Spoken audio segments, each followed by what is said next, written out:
le message de ce matin, ou en tout cas le sujet que Paul parle et dont je vais parler, c'est un sujet qui m'a pas mal challengé. En fait, c'est un sujet qui me défie encore.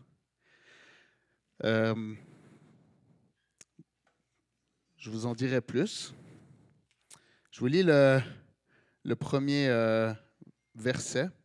En fait, Paul, il va annoncer la couleur dans les trois premiers versets. Je vais parler surtout de 1 Corinthiens 8, et puis ensuite, on va regarder un peu le 9 et un peu le 10, parce qu'il y a comme une pensée qui va ensemble. Mais je vous laisserai le lire. Ça, j'aimerais vraiment vous encourager, quand on fait spécialement une série où on suit un livre, prenez le temps de lire à la maison. Le but ici, c'est pas d'aller, on ne peut pas tout le temps aller verset par verset, parce que sinon, ça nous prendrait 2 ans juste sur une série, puis peut-être même sur un chapitre, suivant comment. J'ai appris quand j'étais en Suisse, je ne le savais pas, mais Calvin, il faisait ça, il enseignait un verset par jour. Puis des gens de l'Europe entière venaient pour l'écouter, puis ensuite il exportait. Donc juste Calvin a, ça c'est juste pour vous, c'est intéressant de savoir, a envahi l'Europe, en tout cas la pensée de Dieu au travers de Calvin a envahi l'Europe alors qu'il a marché juste 300 mètres. Il marchait de chez lui à une fontaine, à l'église et retour. Donc, série contexte, je vous lis la première phrase, un sujet qui me défie. En ce qui concerne les viandes sacrifiées aux idoles, nous savons que nous avons tous la connaissance. Donc là, vous allez vous dire, est-ce que c'est le sujet des viandes sacrifiées aux idoles qui me défie à tous les jours? Probablement pas. Ça a à voir avec le contexte, ça a à voir avec ce que Paul veut dire. Et puis, on va découvrir ça dans la suite du verset. Et puis, dans le verset 2, dans le verset 3. Donc, je vous encourage, la semaine passée, 1 Corinthiens 8. Je vous encourage, la semaine passée, on a eu Luc qui a parlé des chapitres 5 à 7, qui parlent entre autres de sexualité. Je vous encourage vraiment, il fait un message par année sur ce sujet, et je vous encourage d'aller l'écouter si vous n'avez pas pu le faire. Qui c'est qui était là, qui a entendu le message? Amen, ça fait du bien, c'était enrichissant. Donc, je vous encourage vraiment, si vous n'avez pas eu le temps d'aller. Entre autres, il parlait de vivre l'intimité, puis comment la sexualité et l'intimité sont liées. Aussi, une des raisons qu'on appelle les parties intimes, parce que ça touche directement l'intimité. Le fait aussi de pouvoir revivre cette unité, cette intimité l'un avec l'autre, comme ça se vit dans la Trinité, en Dieu. Donc, je vous encourage, spécialement aussi si vous avez des jeunes, on est très fort pour dire « fais pas ci, fais pas ça ». Spécialement quand on parle de la sexualité. Puis je pense qu'il y a toute une génération qui a eu de la misère parce qu'ils ont entendu que « fais pas ci, fais pas ça », mais ils n'ont pas compris vraiment qu'est-ce qui manquait. Pourquoi ne pas le faire? Pourquoi c'est dommageable? Pourquoi est-ce que ça nous détruit? Pourquoi est-ce que ça nous fait du mal? Et puis derrière le « fais pas ci, fais pas ça », il y a un cœur d'un père aimant qui dit « c'est pas ça qui va te faire du bien ». Pas dans ce contexte-là. All right? Donc, vraiment, encouragement à écouter et puis à se laisser aimer par Dieu. Donc, sujet de ce matin. En ce qui concerne les viandes sacrifiées aux idoles, c'est un peu random comme il saute, mais en fait, c'est une réponse à plusieurs problèmes qu'il a entendus. Donc, Paul adresse différents problèmes. Et là, il commence un nouveau problème, chapitre 8. Il va aller se rendre jusqu'au chapitre 10. En ce qui concerne les viandes sacrifiées aux idoles, nous savons que nous avons tous la connaissance. On sait de quoi on parle. Mais là, il continue. La connaissance rend orgueilleux, mais l'amour édifie. Si quelqu'un croit savoir quelque chose, il ne connaît encore rien comme il faudrait connaître. Mais si quelqu'un aime Dieu, il est connu de lui. Puis ensuite, il continue et il dit... ensuite, il continue au chapitre 4. Donc, pour ce qui est de manger des viandes sacrifiées aux idoles, etc., etc. Donc, si on revient, verset 1. En ce qui concerne des viandes sacrifiées aux idoles, nous savons que nous avons tous la connaissance. La connaissance rend orgueilleux, mais l'amour édifie. On a déjà petit aperçu que Paul, ce n'est pas forcément le profond de son sujet. Hein? Il parle des idoles, il va parler des viandes sacrifiées, mais il nous donne un aperçu qui va parler d'autre chose. Et puis après, il revient aux idoles. Donc là, Paul, dans ces 3 versets, il nous dit, écoutez bien, laissez-vous travailler par cette partie-là. En ce qui concerne les viandes sacrifiées aux idoles, nous savons tous la connaissance. La connaissance rend orgueilleux, mais l'amour édifie. Dans la version Darby, j'aime beaucoup la connaissance enfle. C'est de la gonflette. All right? Pour ceux qui font du gym, c'est de la gonflette. Ça paraît bon, ça paraît bien, mais c'est pas vrai, déjà, c'est de l'air. Et puis en plus, ça ne fait pas du bien. All right? Donc, le contexte des idoles, de la viande sacrifiée aux idoles.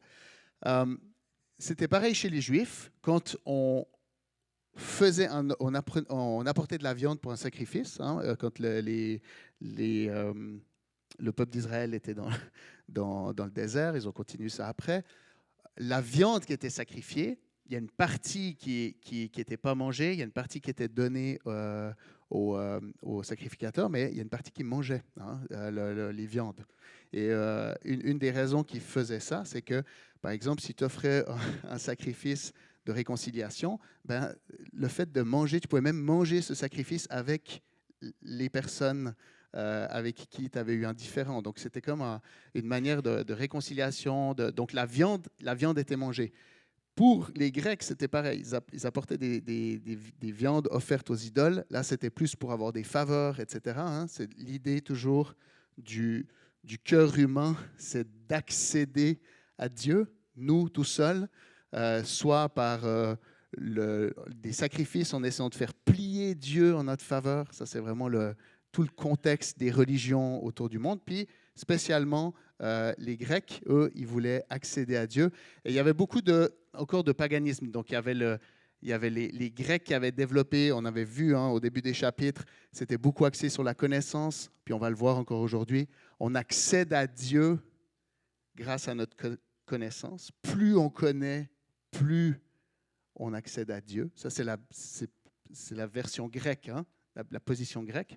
C'est pour ça qu'ils avaient développé tout le fait des débats aussi logiques et exposer sa science.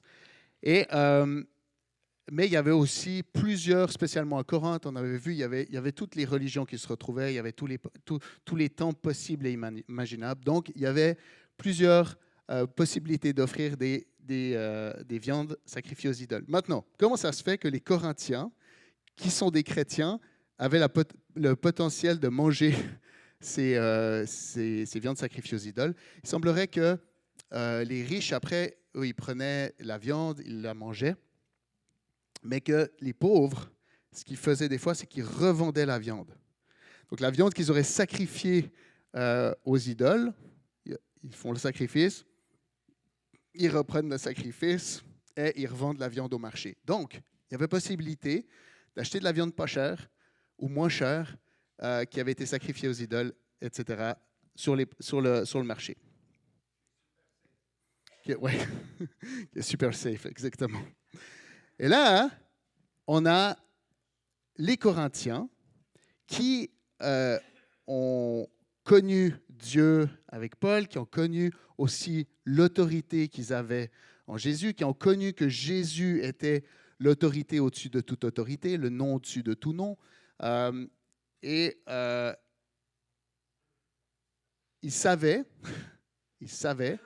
que la viande en elle-même, l'idole en elle-même à qui c'était sacrifié n'avait aucun pouvoir. Donc, Jésus qui disait aussi, inquiétez-vous plus de ce qui sort que ce qui rentre. Ce qui va vous salir, c'est plus ce qui sort de votre bouche, ce qui sort de votre cœur et de votre bouche, plus que ce qui rentre.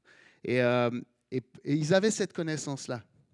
Sauf que dans leur congrégation, il y en avait qui, potentiellement, des chrétiens et aussi des qui n'étaient pas encore chrétiens, de les voir manger ça, aller au marché et dire, de toute façon, nous, Jésus est l'autorité au-dessus de tout nom.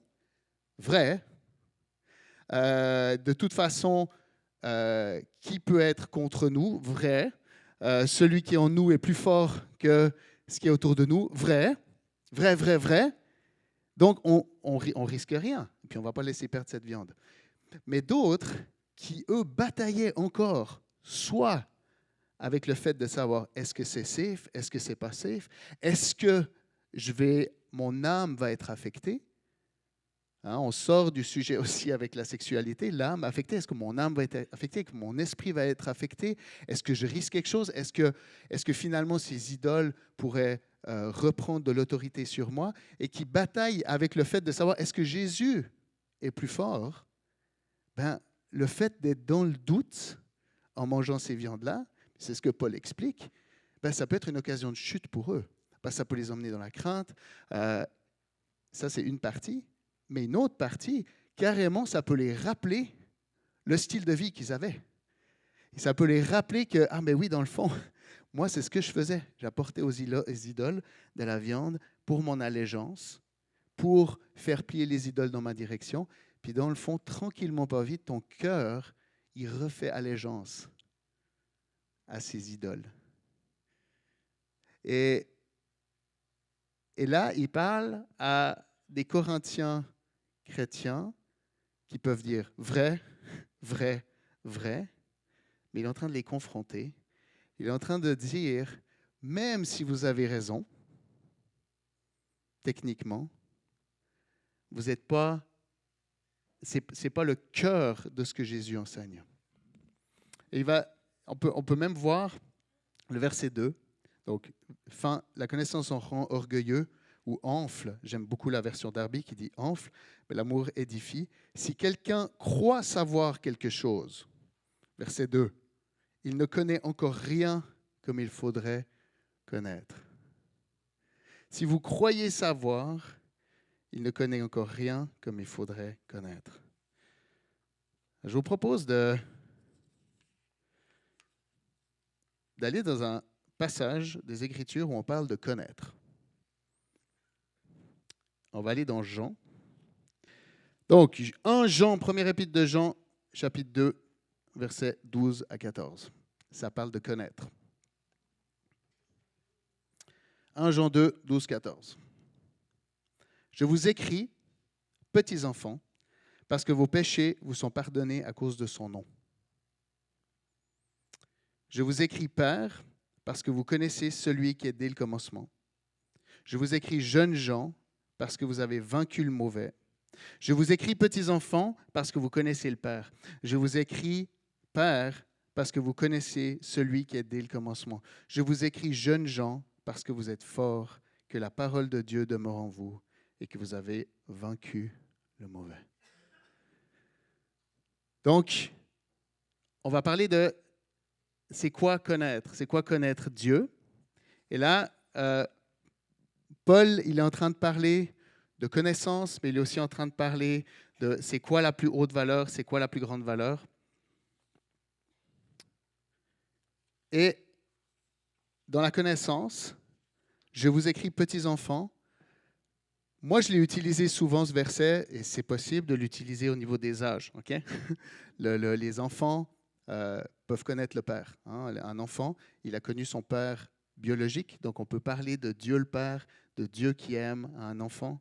Et ensuite, quand tu es ado, et tu apprends aussi vers 7 ans, souvent, des fois c'est avant, tu apprends aussi que ce que tu fais le lien entre, tu réalises dans le fond, Timothée il est là-dedans, complètement, qui ne fait pas ce qu'il voudrait et qui fait ce qu'il ne voudrait pas. Et il le réalise. Il dit, mais j'y arrive pas. J'arrive pas à faire ce que je voudrais faire. J'aimerais faire le bien, mais j'y arrive pas. Et quand tu es dans cette situation-là, tu as besoin d'un sauveur. Okay? Donc, vous avez connu le Père, et là, je vous écris, petits enfants, parce que vos péchés vous ont pardonné à cause de son nom. Donc, on connaît l'amour du Père et on connaît aussi le besoin d'un sauveur, de pardonner de nos péchés. Ça, on peut le vivre en tant qu'enfant. Souvent, quand on est ado, ou jeune adulte, on apprend à découvrir la parole de Dieu. Okay? Je vous écris, jeunes gens, parce que vous êtes forts, que la parole de Dieu demeure en vous et que vous avez vaincu le mauvais. Donc, en tant qu'ado, on apprend à découvrir cette parole de Dieu. On apprend à découvrir aussi l'autorité qu'on a en Dieu. On apprend à résister à l'ennemi. Et ensuite, en tant que père, on apprend à connaître celui qui est dès le commencement. Mais il y a quelque chose de plus fort aussi. Parce que sinon, c'est comme, OK, en tant qu'adulte, so what? Donc, Andreas a dit que dans le monde chrétien, il n'y a pas de petits-enfants. Mais là, Paul, il est en train de toucher aussi au stade de maturité. Il est en train de parler à des Corinthiens qui sont enflés d'orgueil, qui ont la connaissance. Et dans leur contexte, la connaissance, c'est le statut. La connaissance, c'est la maturité. Plus tu connais, plus tu es mature, plus tu es élevé, plus tu es proche de Dieu. OK? Ils croyaient des dieux, mais quand ils sont chrétiens, ils gardent ce cœur humain de dire de Dieu. Donc, plus tu connais, plus tu es proche de Dieu. En plus, il y a des versets qui confirment ça. La connaissance, c'est important, etc. Donc, il parle à des Corinthiens qui pensent ça. Et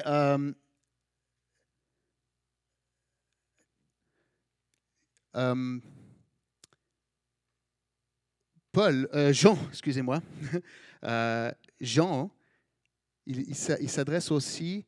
Ah non, c'est ça, j'avais perdu ma pensée. Dans le monde chrétien, la maturité, c'est pas, et c'est très clair là-dedans, la maturité, c'est pas d'être... Il n'y a pas de chrétien adulte. Vous avez déjà vu ça là, dans les trois? Il y a petits-enfants,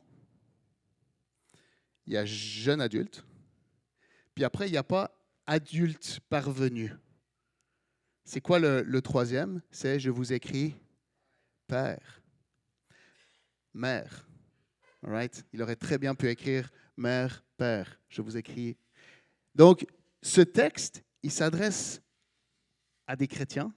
Ce texte s'adresse aussi au stade de maturité du chrétien, plus que les âges. On peut parler des âges parce que dans l'idéal, on rencontre Jésus quand on est enfant, on apprend à le découvrir. Ça, c'est le cœur de Dieu. Hein. Le cœur initial, c'est pas qu'on aille se faire mal puis qu'on revienne. Mais la vie est faite comme ça.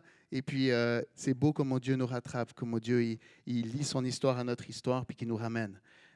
Donc oui, ça peut s'appliquer aux âges, mais c'est surtout à la maturité du chrétien. Je vous écris, petits enfants, quand on rencontre Dieu, quand Dieu nous rencontre, quand on réalise qui il est, on réalise qu'on a besoin d'être pardonné de nos péchés. On rentre dans le royaume de Dieu à cause de la vérité et de la justice ou à cause de la grâce? C'est la grâce. Bien sûr, Jésus a accompli la vérité, a accompli la justice, mais c'est sa grâce. C'est le fait que quand vous rentrez, vous n'êtes pas rentré dans la famille de Dieu en disant « Dieu, regarde tout ce que je sais. Dieu, regarde tout ce que j'ai fait. » Il y a des vidéos qui montrent ça, vous avez sûrement vu, ils arrivent avec leur dossier, puis ils essayent de peser la balance, et puis c'est jamais assez bon, toutes les œuvres qu'ils ont fait. C'est une bonne croyance aussi qu'on a au Québec souvent, c'est « Ah ben j'ai sûrement fait plus de bien que de mal, donc ça devrait pencher du bon côté. » Puis c'est assez fort que pour les autres, on se rappelle tout ce qu'ils ont fait de mal, mais pour nous, souvent, on se rappelle ce qu'on a fait de bien. On a tendance à oublier. Hein? On est assez convaincus de nous-mêmes que la plupart d'entre nous, on penche plutôt du côté bon. Sauf que ce n'est pas suffisant. Et ce n'est pas comme ça qu'on rentre dans la famille de Dieu. Ce n'est pas comme ça qu'on devient petits-enfants. On devient petits-enfants parce qu'on a un Père. Parce qu'on a réalisé qu'on a un Père. On devient un petit enfant dans la famille de Dieu parce qu'on a été pardonné de nos péchés. Parce qu'on a un grand frère qui a pris notre place et qui nous a donné la sienne. Et ce grand frère, c'est Jésus. C'est comme ça qu'on rentre dans la famille de Dieu. Mais après, je vous écris, jeunes gens. Après, il y a des choses qu'on découvre. On découvre notre autorité. On a été accepté, pas à cause de ce qu'on a fait. On a été accepté à cause de qui est Dieu, à cause de qui est Jésus. Mais tranquillement, pas vite, on découvre notre identité, on découvre notre autorité, on a des révélations. des révélations de Dieu, des révélations de sa guérison, des révélations de la parole, des choses qui sont justes, des choses qui ne sont pas justes. Et c'est tout des bonnes choses, c'est le stade normal de grandir. Mais des fois, il y a le risque que notre identité, qui est liée à qui on est, c'est qu'on est des enfants à cause de notre Père et à cause de la grâce. Notre identité commence à tomber à cause de ce que je sais. On rentre dans la famille à cause de la grâce, mais des fois, on pense qu'on doit rester dans la famille à cause de ce qu'on sait. Et de la même manière que les Corinthiens étaient à risque de vivre enflés, on est tous à risque. On dit après 3 ans de vie chrétienne, mais ça peut être bien avant. On est tous à risque d'enfler. On est tous à risque de tranquillement dévier notre identité, notre baromètre à « je suis à cause de ce que je sais ». Et c'est ça qui me challenge. Je vous ai dit que c'est un message qui me challenge, qui me défie. Je suis défié par ça. Je suis défié par avoir raison. Je suis défié régulièrement par penser que mon identité, elle est dans ce que je sais et dans ce que j'ai compris. Et des fois, on vit des révélations qui sont bonnes. Et moi, je me souviens, j'étais jeune adulte, heureusement, ça fit avec le texte. J'avais vraiment vécu, j'avais fait un camp et j'étais déjà marié avec Nat, on n'avait pas d'enfant encore, mais j'avais vraiment vécu cette profondeur de la grâce. J'ai eu une image de moi qui était en train de m'enfoncer. Pourtant, j'ai été chrétien depuis un moment, mais je pense que je n'avais jamais compris à quel point j'avais été arraché des ténèbres par Jésus, même que j'ai grandi dans une famille chrétienne. Et j'ai eu cette image que j'étais en train de m'enfoncer et j'ai essayé de trouver plein de solutions, puis j'étais en train de me noyer. Et c'est comme je le vivais. C'était un temps de louange. Et là, j'ai crié et j'ai réalisé que si Jésus ne tendait pas la main pour me sortir, je m'enfonçais. Je n'avais aucun autre moyen. J'ai réalisé pleinement. Et j'ai réalisé que c'est comme il m'a sorti. C'était quelque chose qu'il avait déjà fait, mais c'est comme s'il me permettait de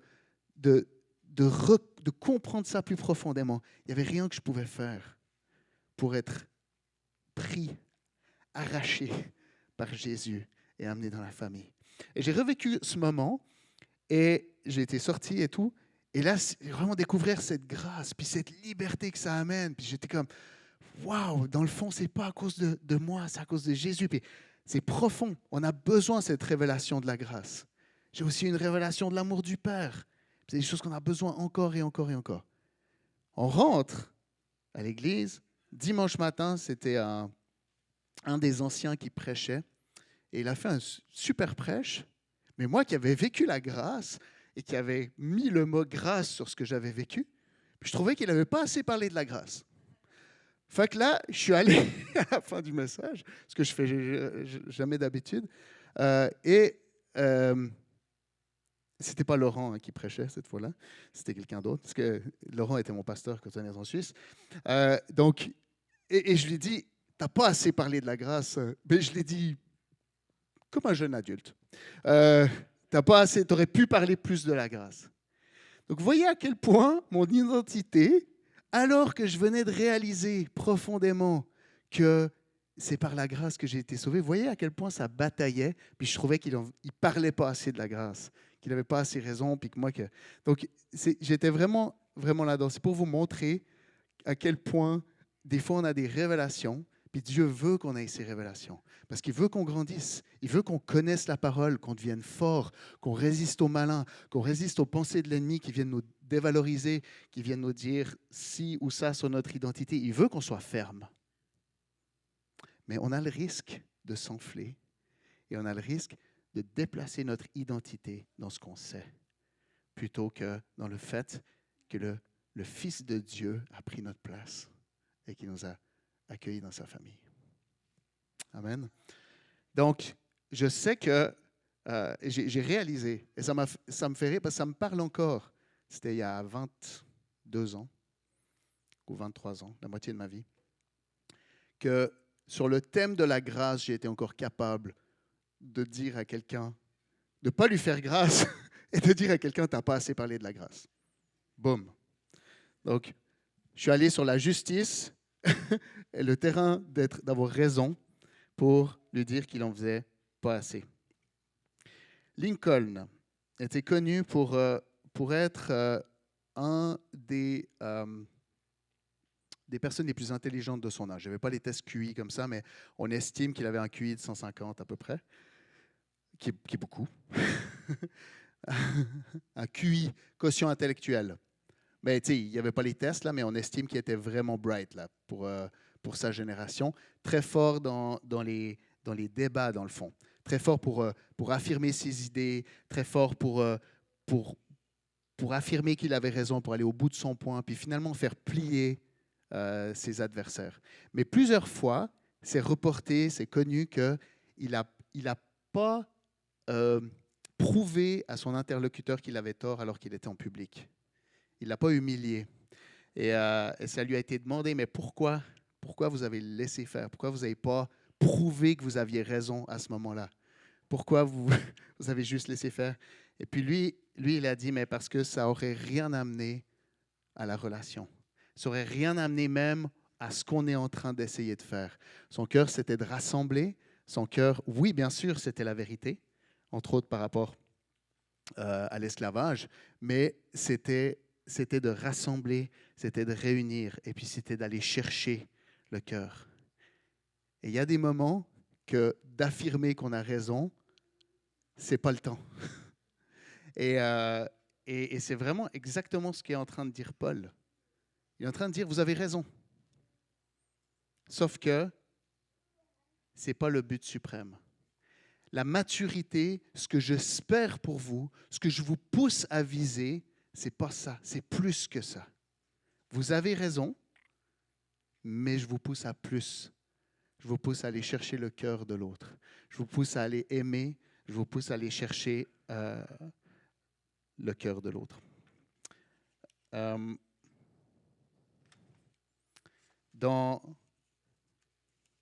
Et ça prend quelque chose, ça s'appelle abandonner ses droits. Et dans tout le chapitre 2, Paul, il parle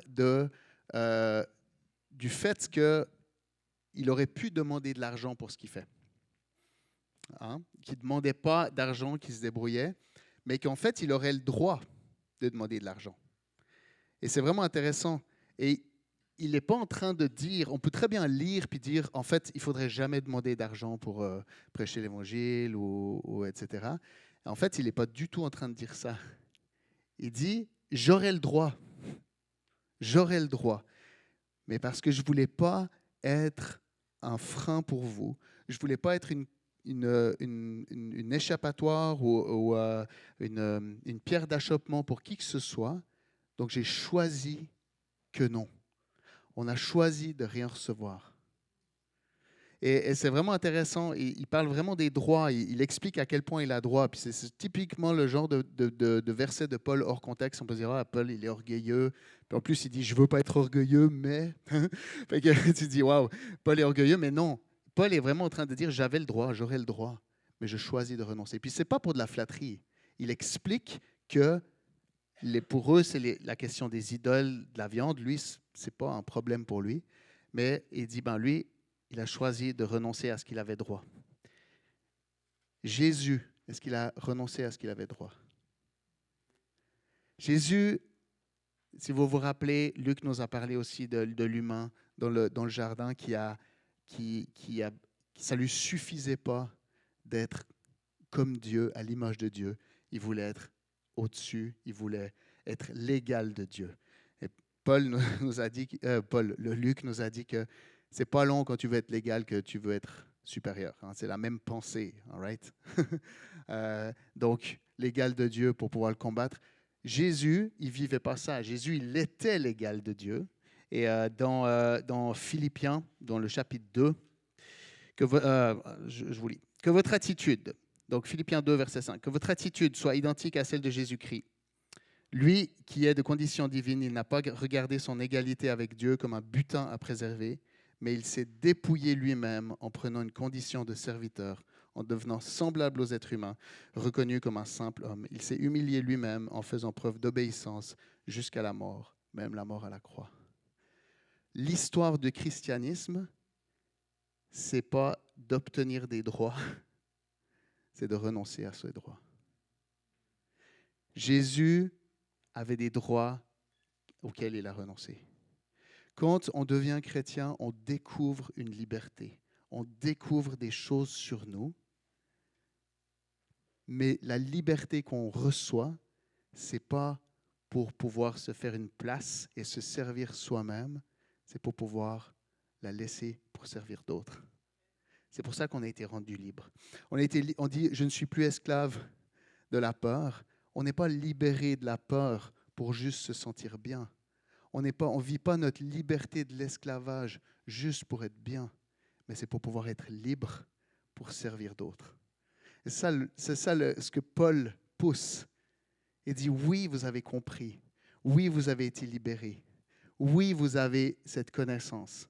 Mais maintenant que vous l'avez, vous avez quelque chose à donner. Si tu n'as pas la connaissance, si tu n'as pas la liberté, tu ne peux pas donner.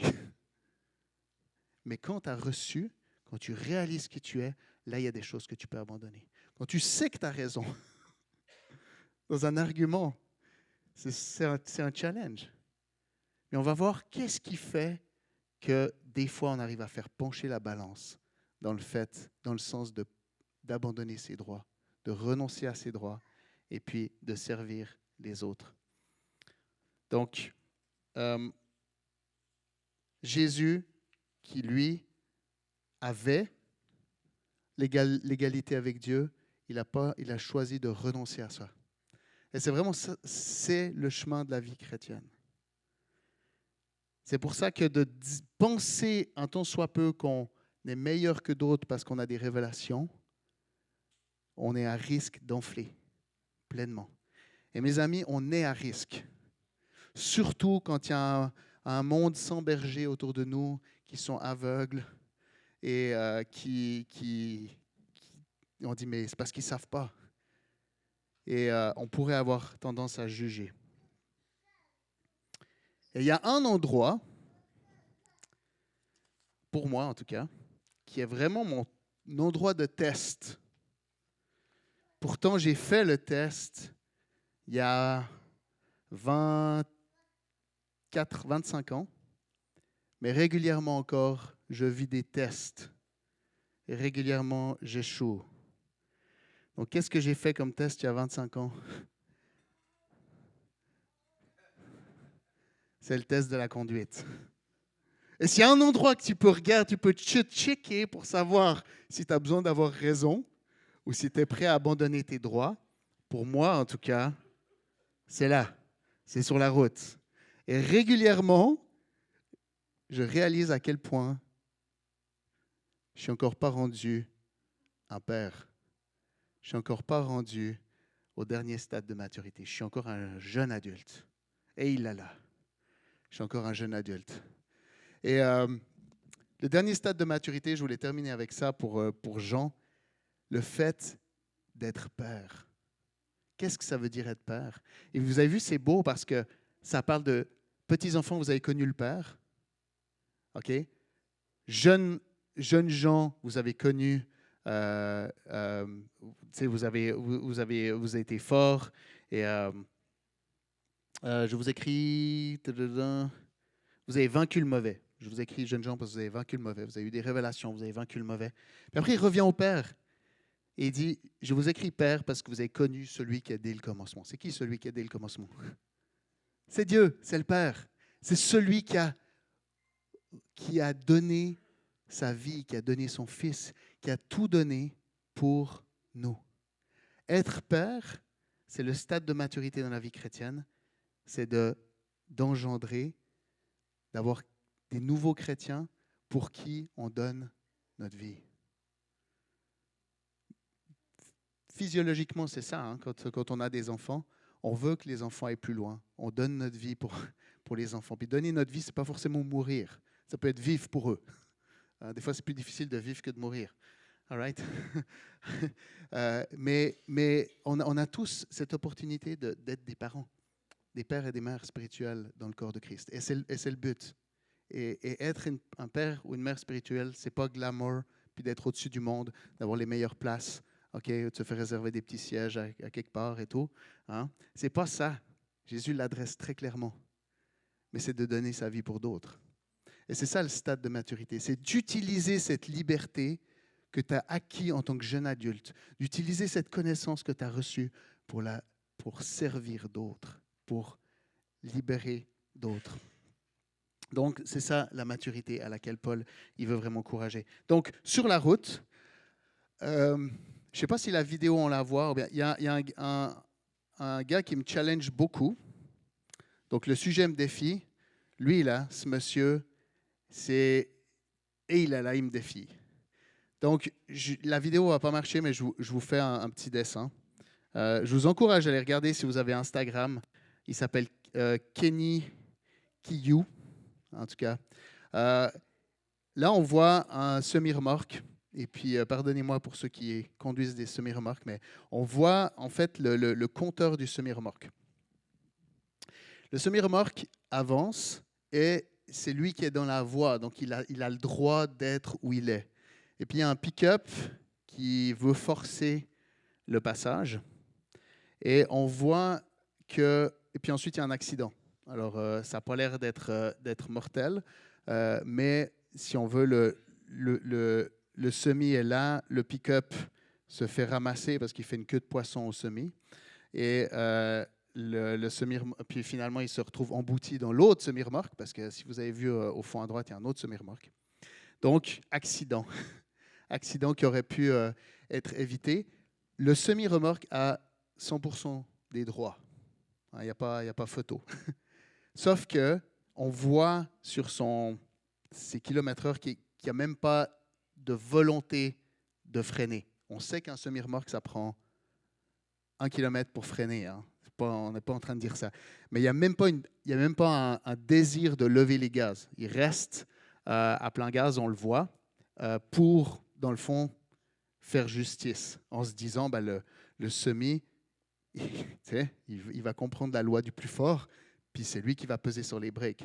Sauf que le gars du semi, c'est un gars qui est aussi en mode m'a leur montrer. Non, le gars du pick-up, excusez. M'a lui montrer que je suis capable et il essaie de passer.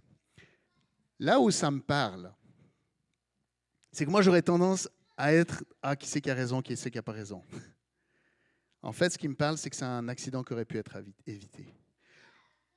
Bien sûr, premièrement, par le gars du pick-up, qui aurait très bien pu se dire que son identité n'était pas de passer devant un semi-remorque, okay, qu'il aurait pu ralentir, qu'il avait toute l'occasion après d'engager, mais ça aurait pu être aussi évité par le semi-remorque. Et il y a un nombre énorme, il semblerait que 8% des accidents sont causés par des priorités qui n'ont pas été respectées. Maintenant, dans toutes ces situations, non pas dans toutes, mais dans beaucoup de situations, il y a la possibilité pour celui qui avait la priorité, celui qui avait raison, de laisser la priorité, d'abandonner ses droits. Et il y a un grand nombre d'accidents qui peuvent être évités si celui qui avait raison laisse aller. Et lui, il a fait des autocollants, puis il dit « Respire et laisse aller ». Et la question qu'il pose tout le temps, c'est Elias qui m'a fait découvrir ce gars. Et moi, ça me parle tellement. Il m'enseigne, c'est une des personnes qui m'enseigne le plus. Il dit « Est-ce que tu vas avoir raison ou est-ce que tu vas être heureux ?» Est-ce que tu vas avoir raison ou est-ce que tu vas être heureux? Donner la vie, laisser nos droits, laisser d'autres passer devant, ça remplit et ça rend heureux. Quand tu as raison,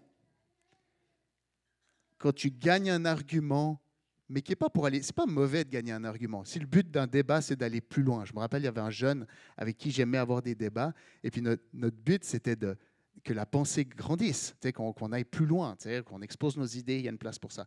Mais quand...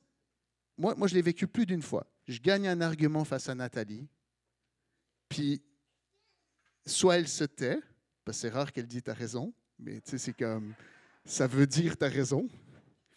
C'est quoi le sentiment qu'on a dans le cœur?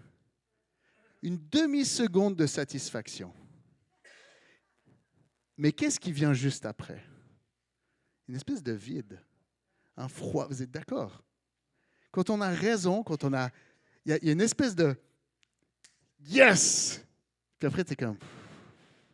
Il y a comme un vide, parce que la connaissance enfle. Et s'il n'y a pas le but commun d'aller plus loin, de trouver une solution, mais que c'est juste d'avoir gagné notre point, le vide, on l'expérimente. Et c'est impressionnant. Moi, je l'ai vécu. Tu as gagné l'argument, et après, tout d'un coup, tu as un sentiment de vide. Ça ne nourrit pas. Ça ne nourrit pas. Alors, si le fait d'avoir raison ne nourrit pas, qu'est-ce qui peut nourrir? En ce qui concerne les viandes sacrifiées aux idoles, nous savons que nous avons tous la connaissance. Les Corinthiens, vous l'avez, vous savez. La connaissance rend orgueilleux, enfle, mais l'amour édifie. Si quelqu'un croit savoir quelque chose, vous croyez savoir qu'est-ce qui est le plus important, vous croyez savoir qu'est-ce qui est la maturité, en fait, il ne connaît encore rien comme il faudrait connaître. Écoutez la fin. Mais si quelqu'un aime Dieu, il est connu de lui. Il revient à connaître. Donc, vous ne connaissez pas vraiment. On a vu qu'on peut connaître Dieu, on a connu Dieu, et on a connu Dieu par sa grâce, par le fait qu'il a pris notre place. Et ensuite, on connaît Dieu qui est dès le commencement à la fin. On connaît Dieu jeune homme, mais on connaît Dieu père, mère, et on est prêt à donner notre vie. Mais qu'est-ce qui fait qu'on arrive à donner notre vie? Qu'est-ce qui fait qu'il penche? Quand ton cœur va bien, c'est beaucoup plus facile de laisser ta priorité. Nat? Alors, moi j'ai parlé de la conduite parce que pour moi c'est un défi. J'ai envie que les gens ils conduisent bien, j'ai envie qu'ils sachent qu'ils ont tort, pour que tout le monde conduise mieux, etc., etc. Nat, ce n'est pas un défi pour elle, mais il y a d'autres défis. Chacun on a nos domaines. Moi c'est la conduite, c'est pas que je rage au volant. C'est juste que c'est clairement un endroit où Dieu me parle. Okay? Alors, des fois, je me rends compte après, des fois, je me rends compte pendant, mais le mieux, c'est que je me rends compte avant. Mon besoin d'avoir raison. Et qu'est-ce qui fait que je me rends compte souvent avant puis que finalement je vis plus libre? C'est quand mon cœur se sent aimé. Et c'est le Saint-Esprit qui nous parle, exactement, le Saint-Esprit qui nous comble. Qu'est-ce que le Saint-Esprit il fait en nous? Il nous révèle l'amour du Père. Et le fait d'être connu de Dieu, c'est ça qui fait du bien. Il termine son 3 versets en disant, mais si quelqu'un aime Dieu, il est connu de lui. Avec Dieu, on n'a pas besoin de jouer, d'avoir raison. Moi, j'ai vécu ça, je vous ai raconté mon témoignage, puis je pensais que Dieu allait s'excuser. Vous écouterez mon témoignage. Et Dieu, il aurait pu faire comme avec Job. T'es qui, toi? T'as aucune idée. Je suis celui qui suis dès le commencement. Mais Dieu a répondu à mon besoin. J'avais besoin d'un père. Dieu est venu répondre à mon besoin. Il m'a aimé, il m'a connu et j'ai été transformé. J'étais orphelin, je suis devenu un fils. Et j'étais connu de Dieu. Et je me promenais différemment parce que je savais que j'étais connu par celui qui est dès le commencement. Si vous êtes connu, si vous avez besoin d'avoir raison, c'est probablement parce que dans votre cœur, il y a un besoin d'être connu. Il y a un besoin d'être connu plus profondément par Dieu. Il y a un besoin de savoir que vous êtes voulu, de savoir que vous êtes aimé, de savoir que vous avez une place. Et quand notre vie va bien, quand tu rencontres, comme Andreas qui rencontre Paulina, puis qui est tout heureux, puis tout joyeux quand il était jeune adulte, si quelqu'un lui grille la priorité, mais vas-y, ça me fait plaisir. All right? Quand on est amoureux, là, tout va bien. Tout est beau, mais vas-y donc, passe-moi devant, ça me fait plaisir. On peut continuer à vivre ça avec Dieu. Si on a besoin d'avoir raison, c'est un check dans notre cœur, que notre identité est dans ce qu'on sait. Et c'est un check dans notre cœur qu'on a besoin de redécouvrir le Père. On a besoin de redécouvrir à quel point il nous aime et à quel point on a besoin d'être connu de lui. C'est ça d'être chrétien, c'est de vivre, on est des gens connus. Vous êtes connus du Père. Ce n'est pas tant important ce que vous connaissez, mais vous savez que vous êtes connus de Dieu. Et être connu, ça veut dire qu'il connaît l'état de votre cœur, qu'il vous a aimé, qu'il vous a racheté, qu'il vous a réconcilié. Vous êtes connus de Dieu. On ne pourra jamais contenir Dieu. On aura l'éternité pour être envahi, pour être... Et on peut déjà le vivre maintenant. L'intimité, connaître Dieu, être connu de Dieu, c'est juste fou, c'est juste malade. Mais l'intimité avec Dieu, puis j'aimerais terminer avec ça, parce que comme ça on rejoint le message de Luc. L'intimité avec Dieu, c'est la réflexion que s'est faite la semaine passée. Des fois on imagine que c'est le moyen qu'on connaisse mieux Dieu, qui est vrai. Mais imaginez deux personnes qui vivent l'intimité, c'est des vis-à-vis. Imaginez nous qui vivons l'intimité avec Dieu. Vous avez vu le débalancement de taille? Hein? Le but, ce n'est pas que nous, on s'enfle et qu'on dise « Ah, j'en connais plus sur Dieu », mais c'est qu'on soit transformé par quelqu'un qui est d'une autre dimension, qui est immense, c'est pas à propos de qu'est-ce que je sais de plus sur Dieu. Puis moi, c'est un défi pour nous, ceux qui font des messages. C'est que quand tu apprends quelque chose sur Dieu, après, tu veux l'enseigner. Puis finalement, ta relation à Dieu est liée avec ce que tu vas enseigner. Et ça, c'est un défi. La connaissance enfle. Donc, de retrouver cette intimité où on est connu de Dieu. On se laisse complètement ouvrir, connaître, et lui, il nous révèle qui il est. Mais ce n'est pas à propos d'aller écrire un livre juste après. Ce n'est pas à propos de faire un message juste après. C'est à propos de cette identité où on est connu du Père. Et Paul, dans le chapitre 10, puis je trouvais un des versets qu'on connaît, qui dit, verset 23, verset 13, aucune tentation ne vous est survenue qui n'ait été humaine. Dieu est fidèle et ne permettra pas que vous soyez tentés au-delà de vos forces. Mais avec la tentation, il préparera aussi le moyen d'en sortir afin que vous puissiez la supporter. Et moi, je suis intimement convaincu, en tout cas pour moi, que de sortir de la tentation, c'est mon intimité avec Dieu. C'est d'être connu de Dieu. C'est que mon cœur soit rempli et que mon cœur déborde. C'est beaucoup plus facile que ce que je sais. Parce que ce que je sais comme jeune homme, je sais ce qu'il ne faut pas que je fasse. Je connais même des fois mon identité, je connais mon autorité. Mais ce qui va me permettre de tenir, oui, c'est ça, mais c'est surtout d'être aimé et de savoir que je suis aimé de Dieu. Puis je finirai avec verset 23, qui résume tout ça, du chapitre 10. Tout m'est permis, mais tout ne m'est pas utile. Tout m'est permis, mais tout ne m'est pas utile. Tout m'est permis, mais tout n'édifie pas. Et le gars que je vous ai montré, là, qui fait des vidéos, là, ce gars, en fait, il a perdu son père par quelqu'un qui avait fait un road rage, qui s'est énervé au volant. Le road rage, la rage au volant, c'est quelque chose qui est en train de devenir très fort et ça vient du sentiment d'injustice. Ça vient du sentiment d'avoir raison. Et il n'y a pas que sur la route que ça vit. Le sentiment d'avoir raison, le besoin d'avoir raison, le sentiment qu'on a le droit parce qu'on a raison est en train, surtout en ce moment, est en train de séparer les gens et de faire du mal. En fait, le sentiment d'avoir raison nous permet de déshumaniser l'autre personne et puis de nous couper complètement de tout affect avec cette personne et ça ne nous dérange pas de la voir mourir.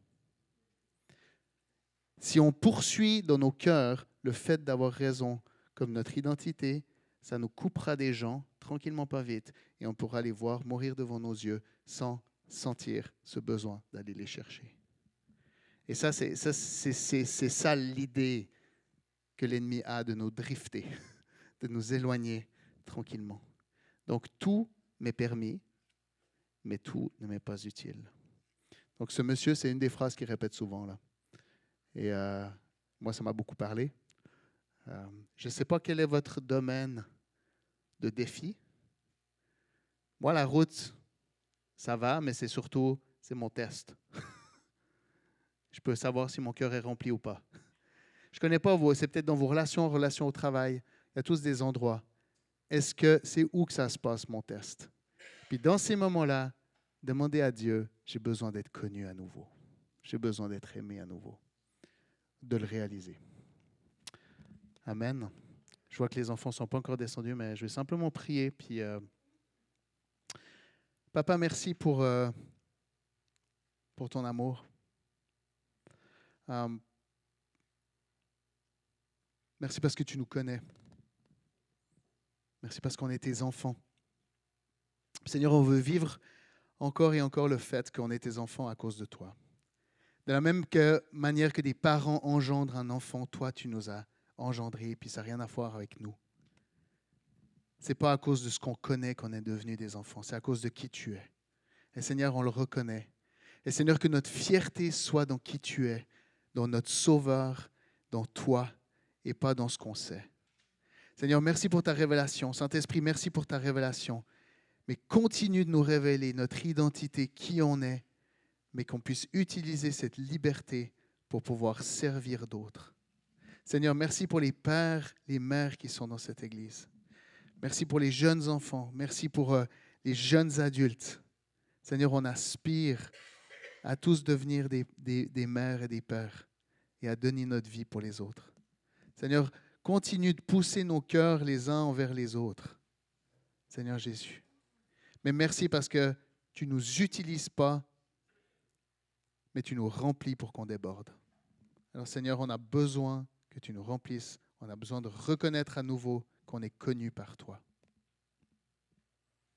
Amen. Amen.